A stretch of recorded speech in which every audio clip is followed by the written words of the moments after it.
Good afternoon, everyone. How are you today? To God be the glory because His mercy endureth forever.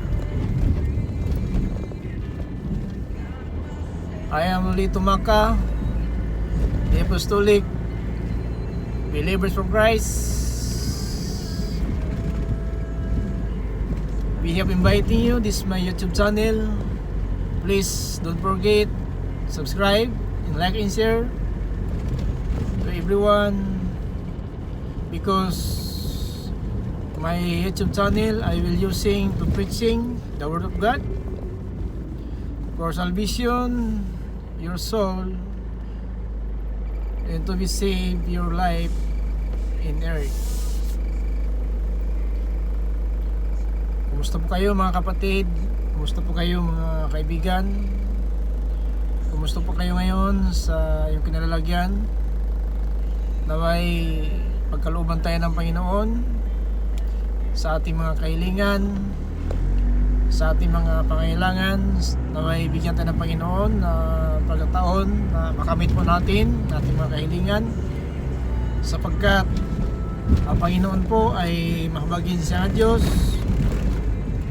puspos ng awa, banayag po siya sa pagkagalit. Kaya mamay po tayo ng matuwid mga kapatid, dahil ang nais ng Panginoon na tayong lahat talaga ay magkaroon ng kapayapaan, magkaroon po tayo ng biyaya mula sa atin, Panginoon Kristo po. Kumusta po ko ngayon mga kapatid? Saan ba kayo naroon ngayon na may sumasa atin ang biyaya ng ating Panginoon, lalo na po sa ating kalagayan ngayon? Nandito po tayo sa mabigat na mapagsubok. Subalit ang Panginoon na ating pinaglingkuran ay patuloy po siya nagbibigay sa atin ng pagkataon upang po tayo na maging karapat-dapat sa kanyang kalagayan. So mga kapatid, sa oras na ito, huwag po tayo mag-alala. Ipasa Diyos lang po natin ang lahat, sapagkat ang Diyos ay makapangyarihan at siya po ang Diyos na makagawa sa lahat ng bagay na hindi po natin magawa mga kapatid. Sa ating panahon ngayon, tandaan po natin ay napakalaki ng ating mga kapigatian dahil sa ating pumuhay, para po tayong nakakulong, hindi po tayo makalabas na kahit saan gusto natin, dahil mga kapatid sa sitwasyon ngayon nangangamba po ang tao dahil po sa COVID-19. Subalit mga kapatid, tayo mga lingkod ng Panginoon, tayo po mga may pananampalataya sa Panginoon, ay nananampalataya po tayo na walang mangyari na masama sa atin, dahil ang Diyos na ating pinaglingkuran ay buhay na Diyos at makagawa po siya ng lahat ng bagay. Ano mang nais ng Panginoon ay mangyayari talaga mga kapatid. Ang malaga na ang Panginoon po ay maging kalugod-lugod po sa atin, upang sa bawat araw, oras, minuto man tayo tatawag sa ating Panginoon, ay sasagutin tayo ng Panginoon. Kasi ito lang po napakahalaga mga kapatid, na naway sa ating kalagayan ngayon ay huwag lang tayo mabagabag mga kapatid, dahil nakadagdag lang po ito ng ating kalagayan. Asa po tayo sa Panginoon, at saka maglingkod lang po tayo sa Panginoon, kasi ang Panginoon po nakakaalam kung ano ba ang mga pangailangan natin, ano ba talaga ang ating mga kahilingan. Kasi sinabi po sa Hebreo chapter 4 in verse 13 na ang Panginoon po ay alam niya ang lahat ng pag-iisip ng tao, naramdaman, ano ba talaga ang nais natin. Ang Panginoon po nakakaalam mga kapatid. Ay malaga po mga kapatid na atin pakinggan ang salita ng Diyos, dahil ito po yung nagbigay sa atin na pagkataon upang po tayo, hallelujah, ay maging karapat-dapat sa atin Panginoon. Kaya sa oras na ito, tayo po magpapasalamat sa Panginoon, dahil mahalaga po ang salita ng Diyos mga kapatid na ating pag-aralan ngayon. Dahil ang Panginoon po ay nagbigay po sa atin ng pagkataon ngayon upang na ang ating pag-asa po Asa ba tayo ng kaligtasan? Umaasa ba tayo sa Panginoon na siya ang makagawa ng lahat ng bagay? Ito lang mangyari talaga sa atin yan dahil alam ng Panginoon niya yun kung ano makahilingan natin. Magbukas po tayo ng banal na aklat sa salita ng Diyos upang na ito po ay pag-aralan natin ang salita ng Diyos sa pagitan dito, mga kapatid. Na ito po sinasabi na sinulat po ni Apostol Pedro sa 2 Peter in chapter 3 in verse 14, sapagkat naghihintay tayo ng bagong langit at bagong lupa, ay pagsikapan natin na madapnan tayo ng Panginoon na walang dungis, walang kapintasan, na pamingkarapat-dapat tayo sa ating Panginoon. Kaya paano tayo makakaalam kung hindi tayo makinig ng salita ng Diyos? So, pagsikapan natin, no, na madapnan tayo ng walang dungis, walang kapintasan.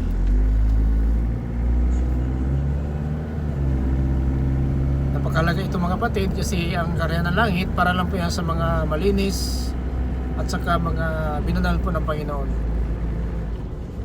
So lisim lang po mga kapatid na sinabi ni Apostol Pablo din sa Hebreo Kapitulo 12 versikulo 14 na pagsikapan natin ang katuwiran, maging matuwid sa harap ng lahat ng tao at saka kabanalan, na kung wala ito, wala makita na ating Panginoon.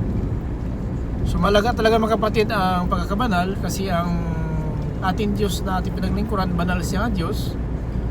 So talaga dapat lang tayo maging banal dahil kapag hindi po tayo, haleluya,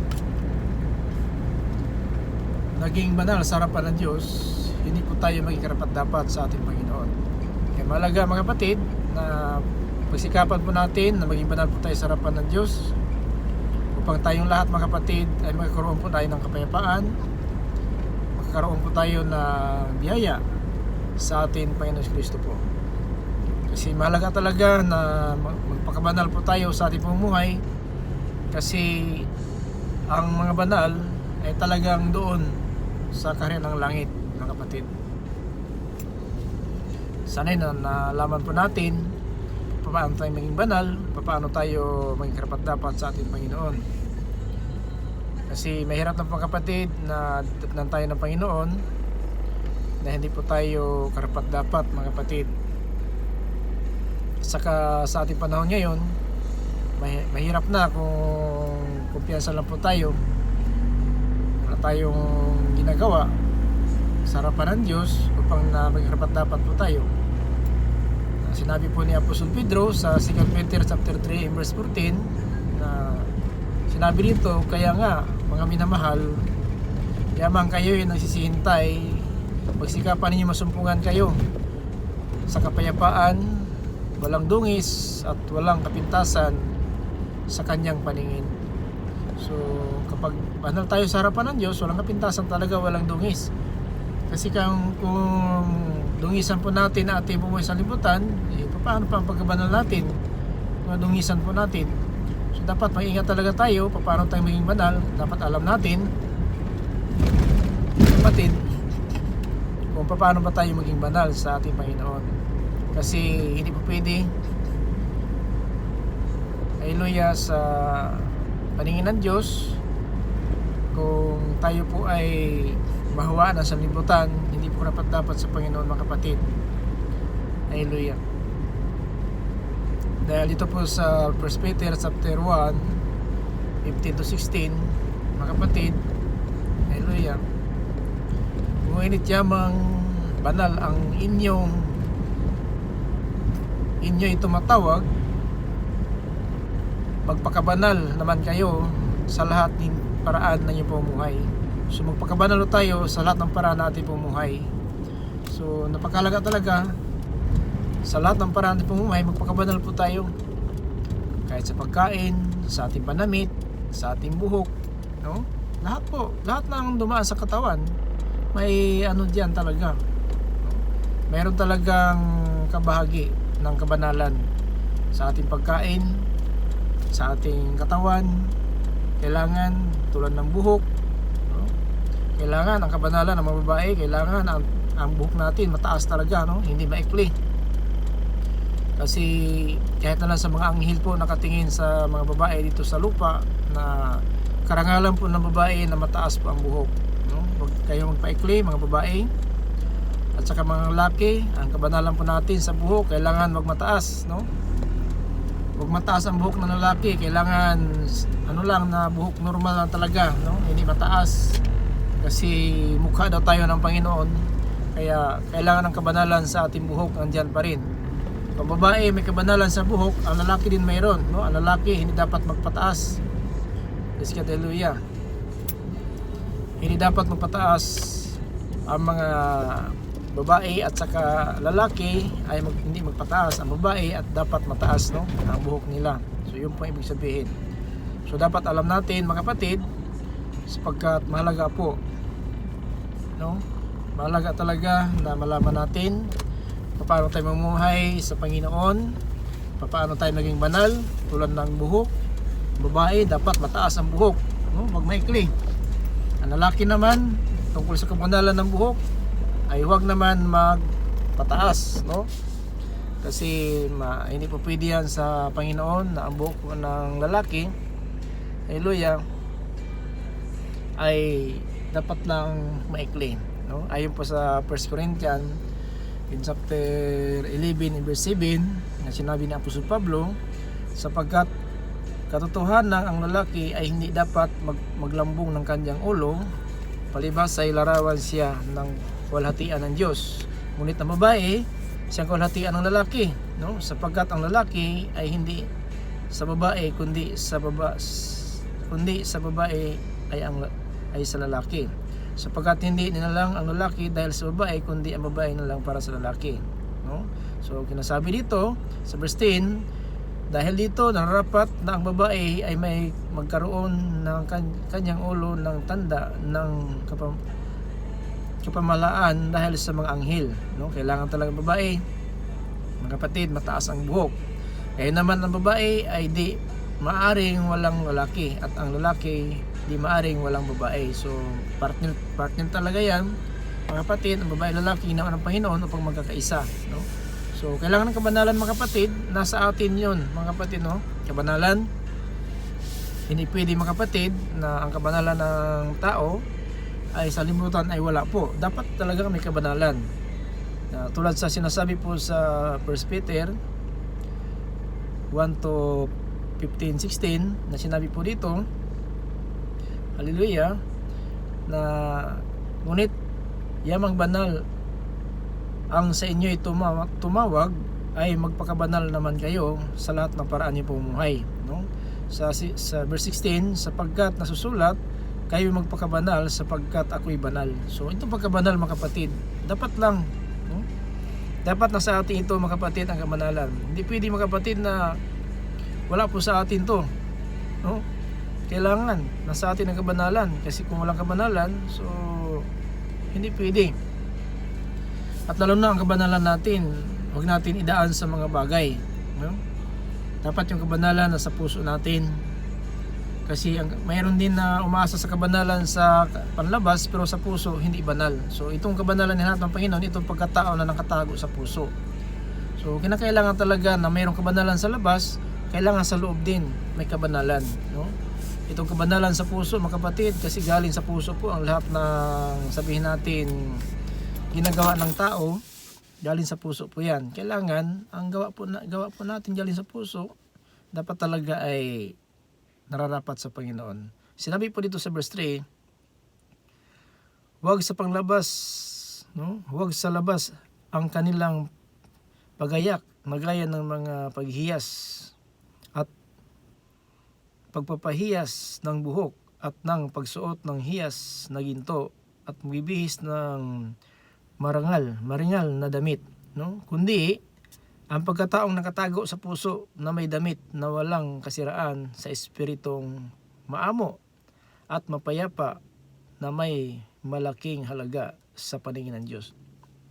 So ito, mga kapatid, kahit na kung sabihin natin mataas din ang buhok natin at saka may ginto tayo at saka may damit natin na marangal, Subalit ang puso natin walang kapayapaan, no? Walang kapayapaan at saka hallelujah, nagsisira, no? Sumisira ng kapwa, mga kapatid. Kailangan na sa atin ang kapayapaan. Kasi ang kapayapaan nagbigay po sa atin ng sabihin natin pag-asa sa ating Panginoon.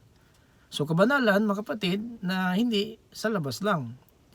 Kung mataas ang buhok natin, dapat lang sa puso natin din, banal din ating pag-iisip, ating naramdaman. Hindi pwede na dahil na nakita ng tao mataas ang buhok natin, mayroon tayong ginto, mayroon tayong damit na mataas, subalit sa puso natin, napupuot po tayo. No? Sinabi dito, hindi sa pamamagitan ng mataas na buhok, ginto man, kung sabihin natin na alahas, pahiyas, o damit man na mataas, no? Marangal na damit, kundi yung pagkatao na natatago sa puso. Ibig sabihin may kapayapaan, hindi nasisira ng kapwa, hindi napupuot ng kapwa, hindi nasisinungaling. Yun po ang na hinahanap ng Diyos na kabanalan. Hindi po sa ginto, hindi po sa damit, hindi sa mataas na buhok. Sa paningin ng tao, banal tayo sa paningin. Mayroon tayong alahas ba kung ginto at saka mataas ang buhok. Subalit, sa puso natin, napupuot tayo sa ating kapwa. So, hindi pwede mga kapatid yan. Kailangan yung kabanalan na ang pagkatao nasa puso. Kasi ang puso natin, dito po nanggagaling ang totoong kabanalan. Na kahit kung sabihin mo na sa makita ng tao, ang damit mo, magandang damit mo, mataas ang damit mo, at saka may hiyas ka na ginto, at saka mataas ang buhok mo, pero ang puso mo, nandyan ang puot, nandyan ang pagkasinungaling, mayroon ka mga tinatago sa puso mo na naninira ka ng kapwa, no? At saka humatol ka ng kapwa, so hindi po yan katanggap-tanggap sa Panginoon. Dapat alam natin ito, mga kapatid.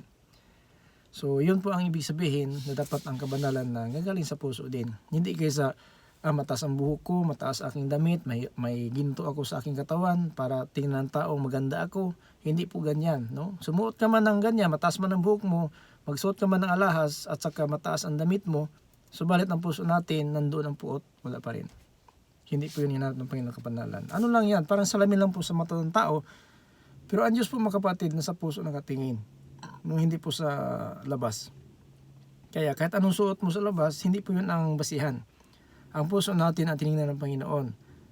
Ayon po sa 1 Samuel 16 and verse 7, na sinabi ng Panginoon kay Samuel, Samuel, huwag kang tumitig sa katayuan ng tao, sa kanyang karangalan, kasi ang Diyos hindi po tumitingin, no? Hindi tumitingin po sa ayon sa pagtingin ng tao, ang Diyos po tumitingin sa puso. Yun po ibig sabihin. Kaya kung malinlang man natin ang tao, mataas ang buhok din natin, mayroon tayong alahas, mayroon damit na mataas, marangal, pero ang puso natin, nandyan pa rin ang puot. Hindi rin yung karapat-dapat. Ngunit sinabi ng Panginoon kay Samuel, huwag mong tingnan ang kanyang mukha o kataasan ng kanyang kataasan, sapagkat aking tinatakwil siya, sapagkat hindi tumitingin ang Panginoon na gaya ng pagtingin ng tao, sapagkat ang tao ay tumitingin sa mukha, ngunit ang Panginoon tumitingin sa puso. So yun po ang dapat palagaan natin, ang pagkabanal na galing sa puso. Kahit na kung mataas ang buhok natin, nakaalahas tayo, pero ang damit natin mataas, at ang puso natin, na tinignan ng Panginoon, marumi. No? Kasi galing sa puso, sa Mateo 15:19, galing sa puso ang pagmamataas sa buhay. Pagpatay, pangalunya, pagkiapid, pagsaksi ng walang katotohanan, paninirang puri. Sa verse 20, yun po ang nagpaparumi ng tao sa harapan ng Diyos. So yun dapat na pagkabanal, no? Hindi natin hindi dahil masasabi na maganda siya at saka mataas ang buhok, no? Mayroong sabihin natin alahas, mayroong ang damit niya marangal, pero sabi ng Panginoon yung pagkatao galing yung sa loob ng puso natin, no? Kapayapaan, nasa atin ang sabihin natin katuwiran, yun po ang pagkabanal na hinanap ng Panginoon. Paano tayo maging banal din kung hindi pa tayo nabanal sa ating sabihin natin hallelujah, pamumuhay? Kasi ang pagkabanal din natin na totoo sa harapan ng Diyos, bautismado po sila sa pangalan ng ating Panginoon po.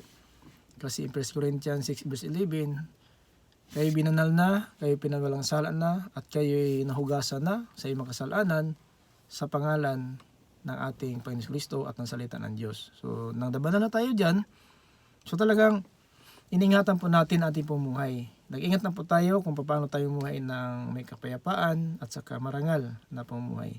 Yun po ang ibig sabihin. Kaya mga kapatid, mahalaga po talaga kasi sinabi sa Hebreo in chapter 12 verse 14 na pagsikapan ninyo ang kapayapaan sa lahat ng tao at ang pagiging banal. Kung wala ito, wala makita sa Diyos.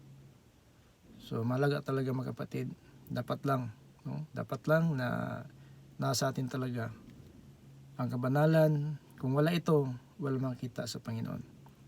Kaya sinabi talaga ni Apostol Pedro na dahil hintayin ninyo ang bagong langit at bagong lupa, na pagsikapan ninyo na kayo ay nung may sa kapayapaan at walang dungis, walang kapintasan sa paningin ng Diyos. So yun po mga kapatid.